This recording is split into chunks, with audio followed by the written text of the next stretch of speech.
You're listening to Systemic Error Podcast. The failure was designed. Delusional fool. Republicans aren't happy about Trump's meddling, based on an article by Nick Hilden. Trump is not misplaying Minnesota, he is choosing sabotage. The real decision maker. The story here is not Republicans in Minnesota in some vague, accidental sense. It is Donald Trump, using the weight of presidential-style party power to impose a candidate choice that even conservative commentators describe as politically ruinous. He endorsed Mike Lindell, a man whose public identity is inseparable from the stolen election fantasy Trump keeps feeding. That is not confusion, it is a decision. A conspiracy merchant as nominee. The source material is brief on the basics. Lindell is polling badly, has no serious political pedigree, and is defined by the 2020 election lie that cost him in court. Those are not side notes. They are the point. Trump is not elevating a credible governing figure who happens to be controversial. He is promoting a loyalty symbol, a candidate whose brand is grievance turned into office-seeking. That tells voters exactly what the GOP is offering, not competence, not discipline, not a path to governing a competitive state, but ritualized obedience to Trump's mythology.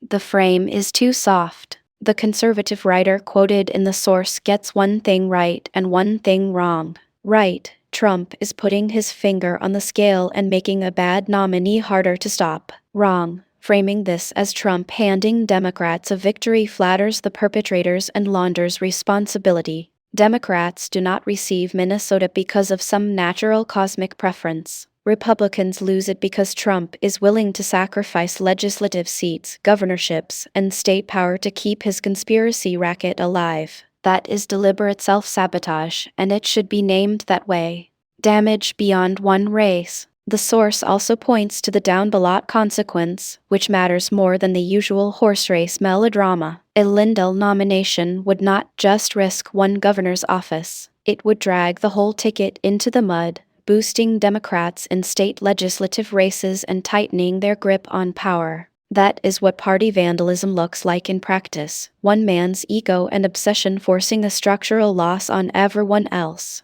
This is how authoritarian politics operates inside a nominally Democratic party. Loyalty tests replace strategy. Delusion becomes a credential. The cost is paid by candidates below the top of the ticket, by state institutions, and by voters who are told to treat the wreckage as an unfortunate accident. The pattern is the point. The Minnesota story is not about a single endorsement gone bad. It is about a political movement that would rather be theatrically faithful to a lie than make itself governable. Trump has already shown this pattern in Georgia. The source correctly notes those Senate seats are still in Democratic hands. The lesson is not that he is unlucky. The lesson is that he treats electoral power as subordinate to personal obsession. That is the governing logic of the modern Republican Party under Trump. Sacrifice usable power to preserve the leader's narrative. Democrats benefit when Republicans do this, but the deeper truth is uglier. The damage is self-inflicted by a party that keeps choosing loyalty to a fraud over responsibility to the people it claims to represent.